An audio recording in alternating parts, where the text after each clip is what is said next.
கிறிஸ்துவுக்குள் பிரியமானவர்களே, உங்களை கர்த்தருடைய நாமத்தினாலே வாழ்த்துகிறேன். கர்த்தர் உங்களை ஆசீர்வதிப்பாராக. இந்த நாள் மிகுந்த ஒரு ஆசீர்வாதமான நாளாக இருக்கட்டும். வேதத்திலே ஏசாயாவின் தீர்க்கதரிசன புஸ்தகம் 38ஆம் அதிகாரம் 5வது வசனம் இப்படியாய் சொல்லுகிறது, உன் விண்ணப்பத்தை கேட்டேன், உன் கண்ணீரை கண்டேன் என்று சொல்லி. அருமையான தேவ பிள்ளைகளே, இன்னைக்கு நிறைய நேரம் நம்ம நினைக்கிறோம், என் ஜெபத்தை ஆண்டவர் கேட்டிருக்கிறாரா, ஏன் என் ஜெபத்தை கேட்டா என் கண்ணீர் ஏன் இன்னும் மாறலன்னு சொல்லி நீங்க நினைச்சிட்டு இருக்கிறீங்களா? ஆண்டவர் நிச்சயமா உங்க ஜெபத்தை கேட்டிருக்கிறாருங்க. உங்க கண்ணீர் அவர் அறிந்திருக்கிறார் என்று வேதம் சொல்லுகிறது.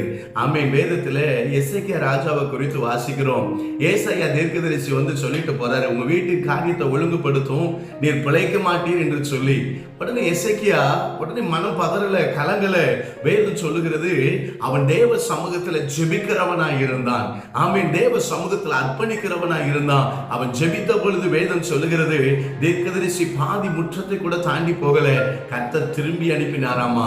அவர் போய் சொல்றாரு, உன் ஜெபத்தை கேட்டேன், உன் விண்ணப்பத்தை கேட்டப்பா, உன் கண்ணீரை கண்டப்பா. ஆமென். 15 வருஷத்தை உனக்கு கூட்டி கொடுக்க போகிறேன்னு சொல்லி இந்த நாளிலும் கூட கர்த்தர் உங்களுக்கு சொல்லுகிறார். ஆமென். மிகுந்த பிரயாசத்தோடு ஜெபம் பண்ணிட்டு இருக்கிறீங்களா? கண்ணீர் வடித்து கொண்டு இருக்கிறீங்களா? ஆண்டவர் சொல்றாரு, உன் விண்ணப்பத்தை நான் கேட்டிருக்கிறேன், உன் கண்ணீரை நான் கண்டிருக்கிறேன், உனக்கு வேண்டிய ஆசீர்வாதம் உனக்கு வரும், உனக்கு வேண்டிய நன்மை வரும், நான் உன்னோடு கூட இருப்பேன், உன் கரத்தை பிடித்து நடத்துவேன் என்று சொல்லி கர்த்தர் வாக்கு கொடுக்கிறார். அதனால சோர்ந்து போகாதங்க, தைரியமா இருங்க.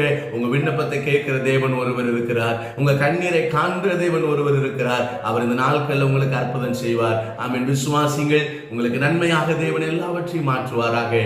கர்த்தர் உங்களை ஆசீர்வதிப்பார்.